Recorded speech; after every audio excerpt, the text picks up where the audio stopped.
hukum termodinamika satu apa? Ada berapa hukum termodinamika? Itu jadi jangan kalau seperti itu namanya tidak berani. Hukum termodinamika akan nol itu apa? Tunjuk jari.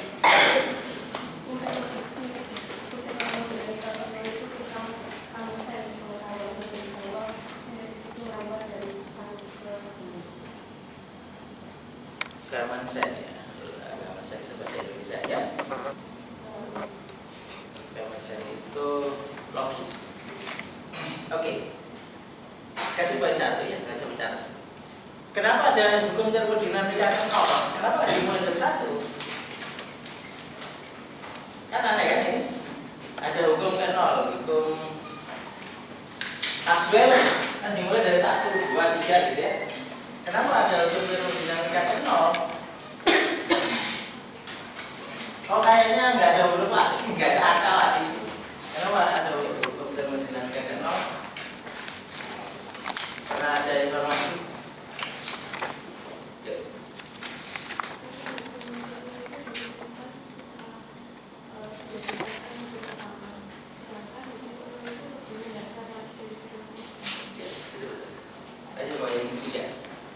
Jadi hukum termodinamika ke nol itu muncul setelah 1, 2 ada, gitu. Jadi daripada itu diletakkan di hukum termodinamika selanjutnya, sementara itu mendasari banyak hal, maka muncullah disepakati menjadi hukum termodinamika ke nol. Oke. Setelah sampai mempelajari termodinamika, maka sampai akan belajar fisika heuristik. Fisika heuristik sebenarnya dengan termodinamika ya jadi dua mata uang. Yang satunya belajar makranya, yang satunya belajar mikronya. Sama-sama analisanya dari gas ideal. Kemarin kan kita sudah membahas gas ideal ya. Kemarin kita sudah membahas beberapa persamaan dasar. Jadi apa saja matematika yang kemungkinan sangat dibutuhkan di dalam pembelajaran fisika heuristik. Kemarin kita sudah belajar. Pada hari ini kita akan belajar tentang sedikit awal dari teori kinetik gas. Teori kinetik. Kira-kira apa yang kita pelajari? Dari kata-kata yang ada, kira-kira kita akan mempelajari apa? Ada teori itu kan berarti formula gitu ya. Nah, kinetik itu artinya tunjuk jari. Kalau bisa begitu nggak ya jantan, nggak berani.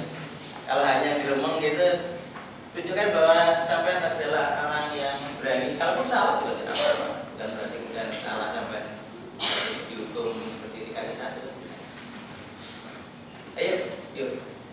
Ini laki-laki nggak pernah berani, Pak. Ya. Pergerakan dinamika baik jatuh ya. Jadi kinetik itu dinamika, gitu ya, dinamika. Jadi kita sedang mengamati bagaimana gas itu melakukan dinamikanya. Dan kita sudah membuat acuan bahwa analisa dinamika kita itu adalah gas ideal. Apa saja nanti yang dekat dengan gas ideal, yang bisa didekati dengan gas ideal, ya oke, nanti kita akan diskusikan juga. Gas itu isinya adalah molekul atau atom yang dia bergerak mengisi ruangan. Itu yang sekarang kita bahas. Oke, next. Ini urutannya sudah ada. Nah, ada beberapa orang yang membuat teori ini kayaknya urutannya kan? Ya, harusnya dari satu ini nggak apa-apa.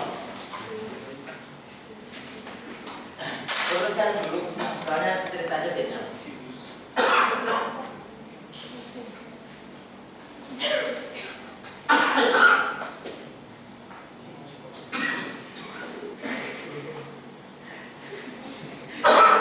Oke.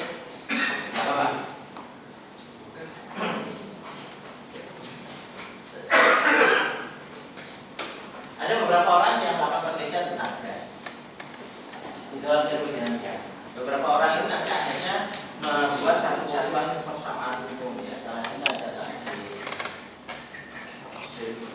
oke.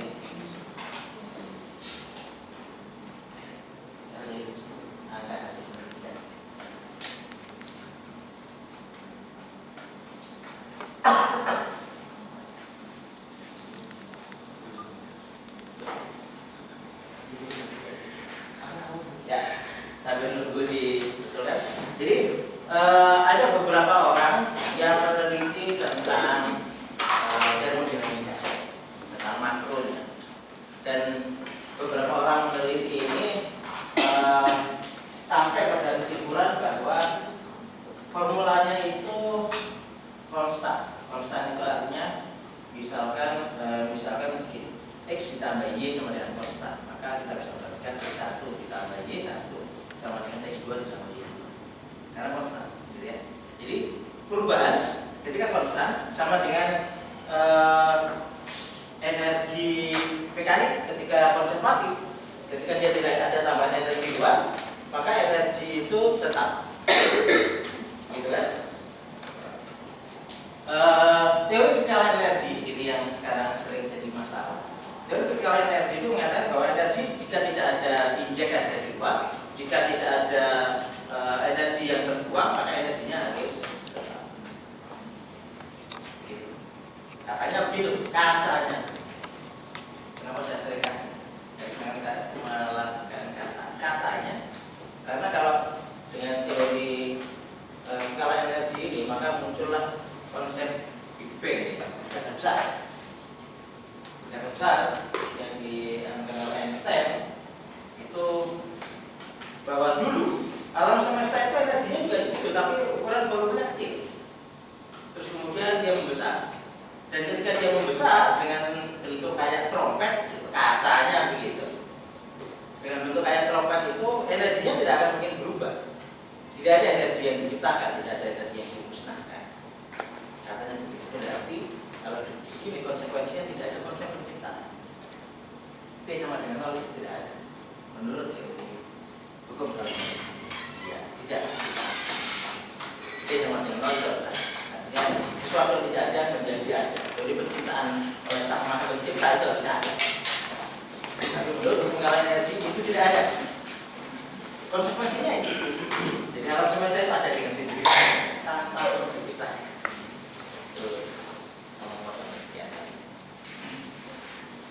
Hukum kekalahan energi mengakibatkan bahwa semua saya agak sepakat ketika hukum kekalahan energi bukan energi ketika sebuah sistem, sebuah mekanisme sistem itu bergerak, berdinamika, kemudian dia tidak ada proses ditambah energi ataupun proses dikurangi energinya, maka kita bisa melakukan pendekatan bahwa energinya adalah konstan. Itu jadi konstannya konservatif. Kalau misalnya dia punya energi mekanik, kemudian dia juga punya energi potensial, bagaimana kita mempelajari di fisika klasik, dinamika klasik, maka semua energinya akan berubah, maka dia dari potensial menjadi energi. Nah, kembali ke sini, ini adalah bentuk konstan yang dikatakan oleh Gay-Lussac bahwa ketika tekanan dibagi dengan temperatur, maka itu adalah sebuah nilai konstan. Gitu. Ya. Artinya bahwa kalau misalkan saya ukur dia di kasus yang lain, kondisi yang lain, maka akan terjadi suatu hal yang sama karena ada sebuah nilai konstan. Gitu. Jadi ketika P-nya saya ubah dari P1 menjadi P2, maka T-nya akan berubah dari T1 menjadi T2. Ini yang dilakukan eksplorasi oleh Gay-Lussac. Ini kan pelajaran zamannya. Oke, next. Boyle juga begitu. Dia mengatakan bahwa ketika P tekanan kali volume itu bisa sebuah nilai konstan. Gitu. Jadi mengakibatkan, maka di kondisi yang lain maka P2 itu akan sama dengan P2 nya. Kalau saya punya perkalian P kali P, maka saya bisa mendapatkan kondisi yang lain dari sistem itu, sistem yang sama gitu ya. Ketika sistem itu berubah tekanannya atau berubah volumenya, maka kaidahnya adalah konstan. Next.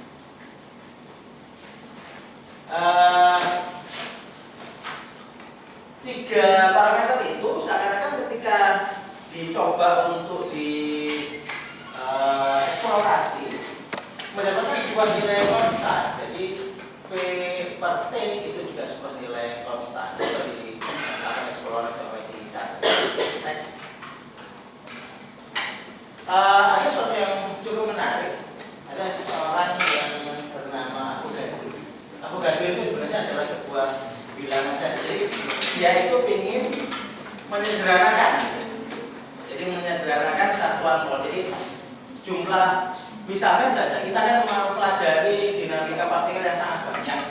Jadi katakan aja misalkan saya ingin mengamati di ruangan ini ada berapa jumlah partikelnya, jumlah molekulnya, jumlah elemennya, maka tinggal saya bagi dengan bilangan Avogadro, maka ketemunya adalah mol. Ini tidak peduli partikel apa. Sama dengan ketika sampean di pasar itu buat standarisasi satu lusin itu berapa? 12. Gitu. Jadi mau lusinnya itu telur, mau lusinnya itu adalah gelas. Itu kalau kita bicara lusin pasti 12 ini. Gitu. Jadi sama dengan di sini. Jadi ketika kita mengatakan bahwa oke, ini satuannya adalah 1 mol, maka jumlahnya adalah sekian ya. Pak. Jadi Avogadro itu hanya melakukannya. Ini melalui sebuah hitung-hitungan yang menarik. Tapi yang terpikirkan oleh sampean semua adalah bahwa kalau misalkan di situ itu ada informasi bahwa jumlah partikelnya itu adalah 1 mol atau X, berarti jumlah satuannya itu adalah X mol, maka jumlah partikelnya berapa itu sudah terbayangkan. Pak, kita juga harus sudah membayangkan bahwa ini adalah satuan untuk menghitung partikel, satuan untuk menghitung elemen dari sebuah sistem. Karena buat kata-kata lusin juga boleh. Jadi berapa lusin jumlah partikelnya? Kok banyak sekali, 312 gitu. Jadi berapa mol itu artinya adalah sebuah bilangan Avogadro ya dimainkan di sana. Pak, ada pertanyaan? Gitu. Karena jumlahnya sangat banyak, maka Avogadro cukup menarik kalau misalnya memang ini saya mencari eksplorasi ya. Kenapa Avogadro muncul angka yang aneh-aneh ini? Bagaimana angka ini muncul? Silahkan dieksplorasi, ini tugas opsional. Ya, bagaimana Avogadro menemukan angka ini? Ini kan cukup menarik. Kenapa nggak angkanya kecil aja? 6 kali 10 pangkat 23. Kenapa kok 6 koma loh? Ya. Dan ini 10 pangkat 23 artinya di belakangnya masih ada banyak kan? Gitu. Dan biasanya ketika kita main di komputasi itu rata-rata kita menggunakan maksimal 10 ke 30 angka di belakang kom. Ketika kita mau menghitung pi, itu kan yang sekarang sering menarik itu pi itu berapa angka paling panjang di belakangnya, itu kan yang sekarang menjadi pertandingan. Pi itu apa? Nah, itu silakan cari. Pi itu bilangan ajaib. Pi 3,14 ya, 3,14 buahnya itu dulu itu kan pendekatan ya, 3,1473 Pi itu bilangan ajaib. Sama ini bilangan Avogadro. Avogadro itu adalah sebuah angka yang menarik. Dari mana ini munculnya? Silahkan dijadikan sebuah tulisan. Kalau blognya sampai sekarang belum muncul ya. Tulis saja di makin pintar ya. Semoga sampai jadi makin pintar. Oke. Tugas opsional pada minggu ini adalah bagaimana bilangan Avogadro itu muncul. Dan ini menjadi sebuah fenomena yang cukup menarik karena sekarang kita bisa memperkirakan berapa banyak jumlah molekul, berapa banyak jumlah atom atau berapa banyak jumlah elemen pendukung sistem itu dengan menggunakan bilangan Avogadro. Avogadro seperti ini, dia hidup tahun 1800-an. Oke, next. Nah, ternyata ada persamaan umumnya akhirnya. Gitu. Setelah dieksplorasi, ada persamaan umumnya adalah P kali P per T itu adalah sebuah nilai konstan. Begitu. Nah,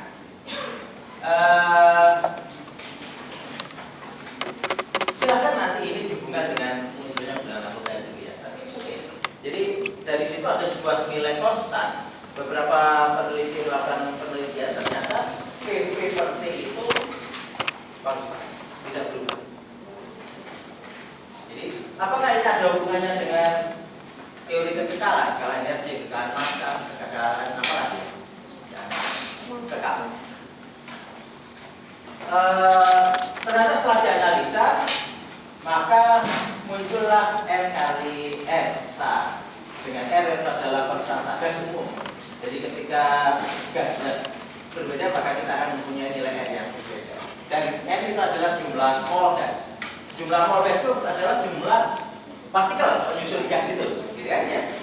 Jadi kalau misalkan sampai berpikir sampai mendapat informasi ini satuannya adalah sekian mol, sampai yang terpikir adalah jumlah partikel, berapa banyak jumlah partikel yang ada di sana, Pak? Itu berarti berapa jumlah elemen yang ada di situ. Maka kita bisa tinggal mengalihkan dengan bilangan Avogadro. Oke? Ini sekilas melakukan review terhadap apa yang sudah Anda pelajari di termodinamika. Dan menurut saya ini di SMA juga ada. Cuma saya ingin sampai lebih mendalami kenapa sih sampai coba buat cerita di dalam minggu ini ya. Minggu ini itu tugasnya adalah sampai membuat cerita tentang para orang-orang yang melakukan penelitian di termodinamika ini, si Charles tadi, kemudian si Avogadro. Dan apakah mereka hidup di zaman yang sama? Apakah mereka pernah ngobrol dan sebagainya? Kalau misalnya tidak, mereka tinggal di mana? Sejarah mereka seperti apa? 3 orang yang melakukan analisa tentang termasuk dengan Avogadro tempatnya. Jadi orang-orang ini hidup di zaman seperti apa dan bagaimana mereka melakukan penelitian saat kapan? Apakah ketika mereka masih mahasiswa, apakah mereka melakukan kerja dan sebagainya? Lakukan analisa itu. Ya, yang opsional adalah bilangan Avogadro itu jadikan sebuah tulisan ini. Bilangan Avogadro itu munculnya kenapa? Kenapa muncul angka sekian? Oke, next. Nah, ini sudah mulai agak ini mulai agak serius ya. Seorang fisikawan harus melihat bahwa persamaan matematik itu adalah sebuah cerita fisis. Itu yang berkali-kali saya menceritakan sudah sampai. Jadi ketika kita melihat persamaan matematis, maka di situ adalah sebuah cerita fisis yang harus menjadi harus terbuka, harus kita harus bisa melihat, kita harus membaca. Oke. Di kanan atas itu, di situ jika kita punya n besar itu adalah jumlah partikel pendukung, ya, apakah itu kemudian atom, apakah itu kemudian molekul. Misalkan gas, N2, H2, dan sebagainya. Jika kita punya N molekul dan volumenya V, begitu, maka kita bisa membuat sebuah penyederhanaan. N kecil itu adalah jumlah molekul per satu satuan volume. Jadi dalam satu satuan volume kita mau satuannya CKS boleh, satuannya KS boleh. Dalam 1 meter itu berapa jumlah molekul sih? Nah, itu maka kita bisa mengidentifikasikan N itu N N itu nanti kita akan masukkan di dalam satuannya mol juga kan. Jadi kan N besar itu adalah semua partikel ya. Jadi di situ ketika belum menggunakan bilangan Avogadro itu biasanya simbolnya N besar. Meskipun kita bisa menggunakan simbol apa saja, asalkan ada konsekuensi yang kita punya sekian banyak. Jadi misalkan di ruangan ini ada jutaan partikel. Kita bicara Boltzmann dulu lah. Kita bicara yang mungkin mudah untuk dipahami. Misalkan di dalam ruangan ini ada 7 juta molekul, begitu. Maka kita lihat volumenya yang ada di sini berapa. Maka per satu satuan volume kita identifikasikan dengan N kecil. Kenapa harus begitu? Ya ini akal-akal matematika. Oke. Jadi kita punya N kecil itu adalah jumlah per satu satuan volume. Maka kita bisa memodifikasi. Jika kalau begitu saya mengambil dalam satu cuplikan, jadi dN dV, gini ya. Kalau sampai itu mendapatkan persamaan, misalkan ddt, dDx, kemudian dV, itu artinya ini adalah sesuatu yang menjadi konstanta tertentu. Nah, jadi misalkan ddt, saya ingin dalam satu satuan waktu itu terserah mau detik, mau jam, mau menit, dalam satu satuan waktu yang kecil, bukan dalam satu satuan waktu, maka saya ingin tahu di sini itu apa, ada dinamika seperti apa. Jadi seperti ini adalah dalam satu satuan posisi. Maka saya ingin menganalisa berapa sih kecilnya itu jumlahnya. Nah, jadi di sini dalam satu satuan volume, maka saya menghitung berapa jumlahnya. Oke. Jadi perumusan di atas itu kalau misalnya saya ingin membuat satu cuplikan volume kecil,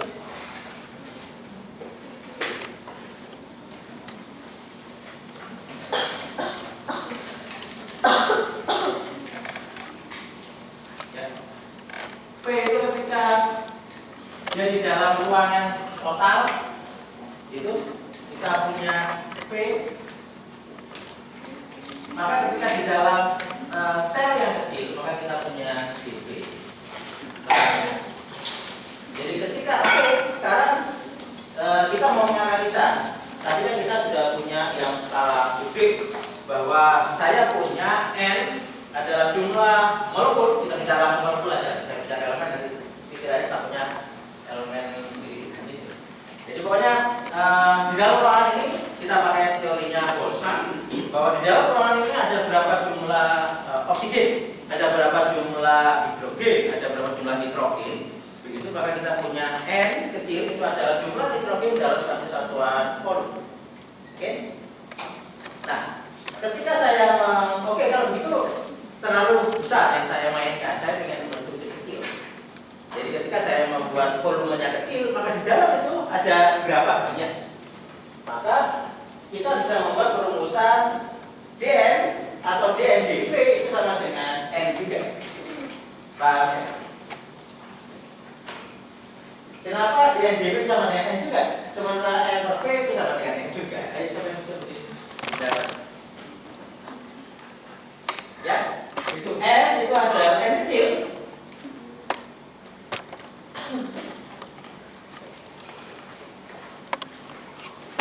N kecil itu sama dengan N/V, itu sama dengan dN/dV.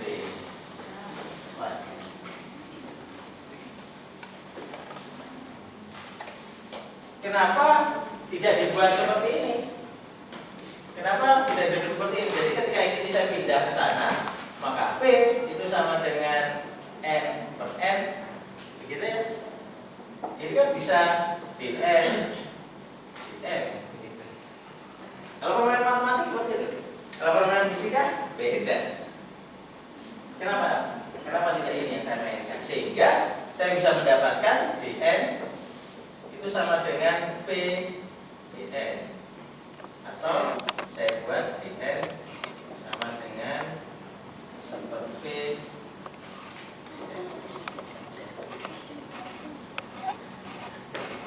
secara matematik bisa.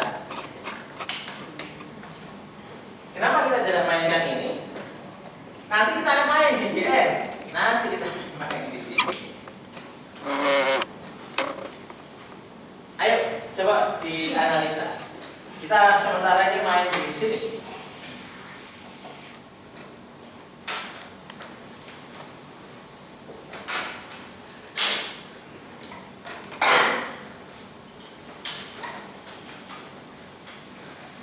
Ayo kita membuat sebuah logika kongruen. Kongruen itu sama dan sebangun, gitu ya. Ini kalau saya keluarkan di ujian ngerti nggak? Jadi mungkin ujian saya apa, mengapa, dan bagaimana. Apa itu, mengapa itu, dan bagaimana. Karena fisika itu kan namanya kesana kan. Jadi kenapa rumus ini muncul? Kan kita harus selalu kritis ya. Jangan segala sesuatu yang pokoknya dari Einstein mesti itu dewanya fisika lagi. Harus selalu diterima. Apapun dari Newton itu mesti selalu benar. Apapun dari buku kitab-kitab luar negeri itu mesti selalu benar. Tidak selalu. Ada sebuah logika yang di sini kita sudah memanfaatkan kongruen sama dan sebangun. Jadi kalau misalkan saya punya segitiga, itu ini O, ini A, ini B, ini C, ini D. Maka segitiga kecil ini sama dan sebangun dengan segitiga dan besar, begitu ya. Dengan memang dengan ini harus seperti dengan ini seperti ini. Oke, ini yang disebut dengan kongruen. Kongruen itu sama dan sebangun. Ketika saya punya kotak ini, maka saya sedang memikirkan, atau ketika bentuknya itu adalah lingkaran,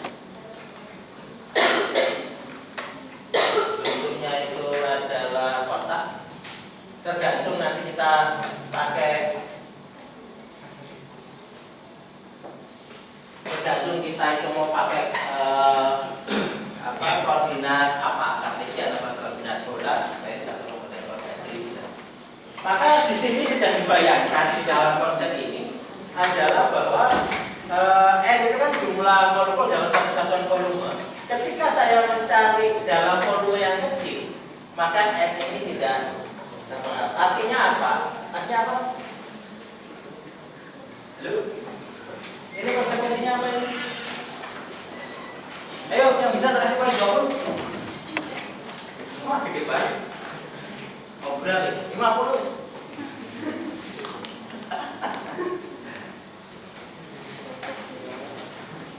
Saya bisa, perumusan itu bisa terjadi apabila uniform, apabila rata.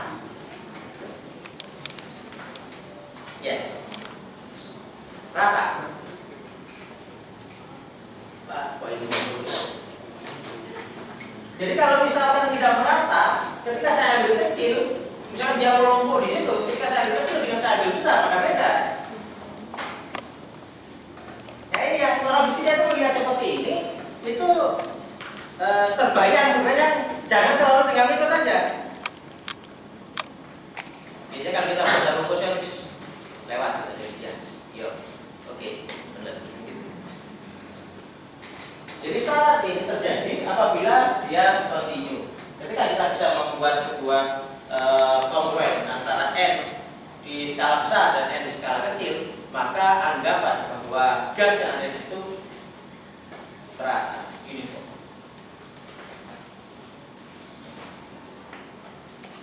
Ada yang tidak setuju? Ada yang ingin di depan kelas mengkritik saya?